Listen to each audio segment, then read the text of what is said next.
Dhurandhar movie ഒരു ദുരന്തമാണോ എന്ന് ചോദിക്കുന്നവരുടെ അടുത്ത് എനിക്ക് പറയാനുള്ളത്,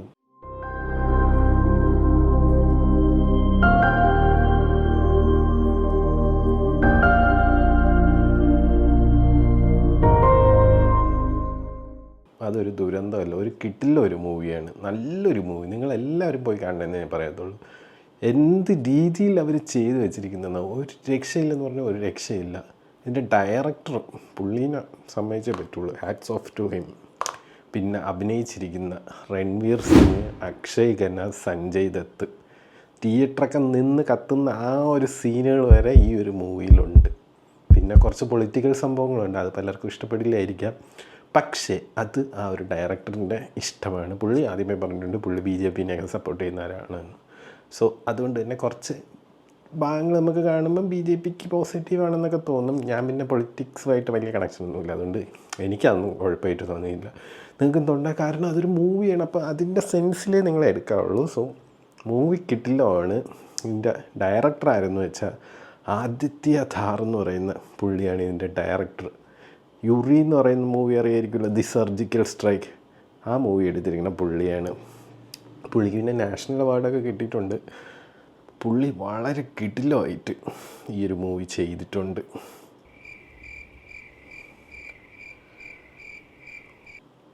അടുത്ത ഒരു പ്രത്യേകത എന്ന് വെച്ചാൽ ഈ മൂവിയുടെ പ്രൊഡ്യൂസറും പുള്ളിയാണ്, ഡയറക്ടറും പ്രൊഡ്യൂസറും പുള്ളിയാണ്. പുള്ളിക്ക് നാഷണൽ അവാർഡൊക്കെ കിട്ടിയിട്ടുണ്ട്, കിട്ടിലുമായിട്ട് പുള്ളി ചെയ്തിട്ടുണ്ട്. ആർട്ടിക്കിൾ 370 എന്ന് പറയുന്നൊരു സംഭവം പുള്ളിയാണ് പ്രൊഡക്ഷൻ ചെയ്തിരിക്കുന്നത്. ആ സിനിമ നിങ്ങൾ കണ്ടിട്ടുണ്ടോ, ആർട്ടിക്കിൾ 370? അതൊക്കെ വളരെ കിട്ടിലൊരു മൂവിയാണ്. നമുക്ക് അപ്പോൾ ദുരന്തറിനെ പറ്റി പറയാം. ദുരന്തർ എന്ത് മൂവിയാണ്, എന്ത് ടൈപ്പ് മൂവിയാണെന്നായിരിക്കും. ദുരന്തർ കുറച്ച് എന്തുവാ, ദേശസ്നേഹം, നമ്മുടെ ഇന്ത്യനെ കാണിക്കുന്ന, ഇന്ത്യയിലുണ്ടായ കുറച്ച് സംഭവങ്ങൾ കാണിക്കുന്നതായിട്ടുള്ളൊരു മൂവിയാണ്. ഇത് based on some incredible events ആണ്. അതിനെ അവർ ട്വീക്ക് ചെയ്തിട്ടുണ്ട്. കംപ്ലീറ്റ്ലി ശരിക്കും നടന്ന സംഭവമാണെന്ന് പറയുന്നില്ല. ചില സംഭവം മൂവിക്ക് വേണ്ടി അവർ ട്വീക്ക് ചെയ്തിട്ടുണ്ട്. എന്നാലും വളരെ കിട്ടിലായിട്ട് അവർ ചെയ്തിട്ടുണ്ട് ആ ഒരു മൂവി. 3.5 മണിക്കൂർ നമ്മൾ ഗ്രിപ്പിംഗ് ആയിട്ടുള്ളൊരു സിനിമയാണ്.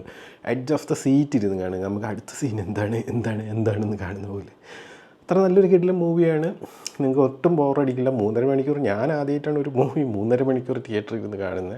പിന്നെ കുറേ സ്നാക്സൊക്കെ ആയിട്ടങ്ങ് കയറണം, ചുമ്മാ ഇരുന്നങ്ങ് കാണണം. നല്ല പടം, നല്ല ഒന്നും പറയില്ല. കഥയൊക്കെ ഒരു രക്ഷയില്ലാത്ത കഥ എന്താണ്, തീം എന്താണെന്ന് നിങ്ങൾക്ക് ഞാൻ പറഞ്ഞു. അപ്പോൾ കുറച്ചുകൂടെ ഇൻട്രസ്റ്റിംഗ് ആവും. എന്താണെന്ന് വെച്ചാൽ നമ്മുടെ ഇന്ത്യയിൽ നടന്ന ടെററിസ്റ്റ് അറ്റാക്കുകൾ, അത് നിങ്ങളെല്ലാവർക്കും ഓർമ്മ കാണുമെന്ന് പ്രതീക്ഷിക്കുന്നു. ഓർമ്മയില്ലെങ്കിൽ നിങ്ങൾ ഈ ഒരു മൂവി കാണുമ്പോൾ നിങ്ങൾക്കത് ഓർമ്മ വരും. കുറച്ച് സീനുകളൊക്കെ അത് കാണിക്കുന്നുണ്ട്.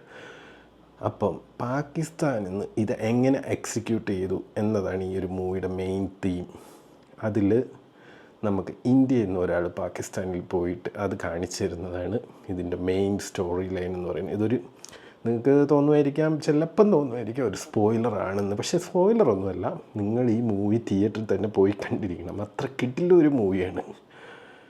കാരണം അതിൽ കാണിച്ചിരിക്കുന്ന കുറച്ച് സീനുകൾ, എൻ്റെ മോനെ, അത് നിങ്ങൾ തിയേറ്ററിൽ തന്നെ പോയിരുന്നു കാണണം.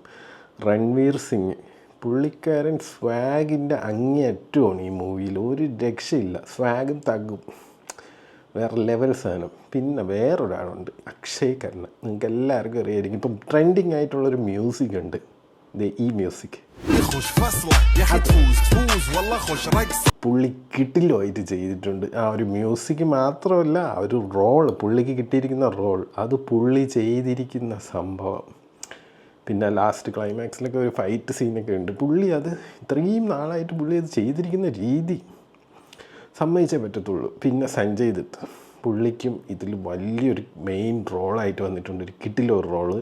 അപ്പോൾ മെയിനായിട്ട് നമുക്ക് ഈ ആക്ടേഴ്സിൽ പറയേണ്ടത് രൺവീർ സിംഗ്, അക്ഷയ് ഖന്ന, പിന്നെ സഞ്ജയ് ദത്ത്. ഇവർ 3 പേരും കൂടെ പൊളിച്ചടുക്കിയിട്ടുണ്ട് ഈ പടം.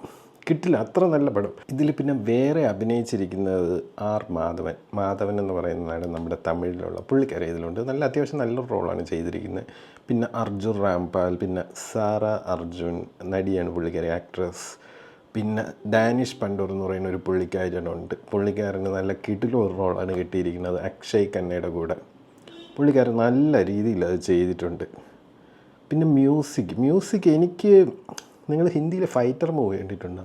അതിൻ്റെ ഒരു ചെറിയൊരു സിമിലാരിറ്റി തോന്നി. പക്ഷേ കുഴപ്പമൊന്നുമില്ല, കോപ്പി അടിയെന്നൊന്നും നമുക്ക് പറയാൻ പറ്റില്ല. ആ ഒരു എന്തുവാ ഇൻസ്പിറേഷണൽ മ്യൂസിക് എന്നൊക്കെ പറയത്തില്ല, ആ ഒരു സംഭവം കൊണ്ടുവന്നിട്ടുണ്ട്.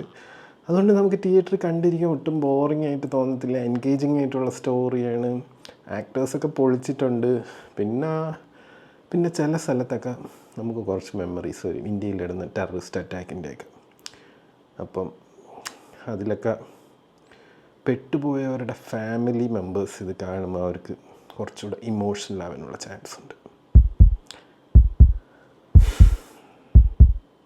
എന്തായാലും നിങ്ങൾ പടം പോയി കാണണം തിയേറ്ററിൽ. മസ്റ്റ് വാച്ചായിട്ട് നിങ്ങളുടെ ബക്കറ്റ് ലിസ്റ്റിലിട്ടേക്കണം. പിന്നെ വേറൊരു സംഭവം, ഈ സിനിമ പല സ്ഥലത്തും ബാൻഡാണ്.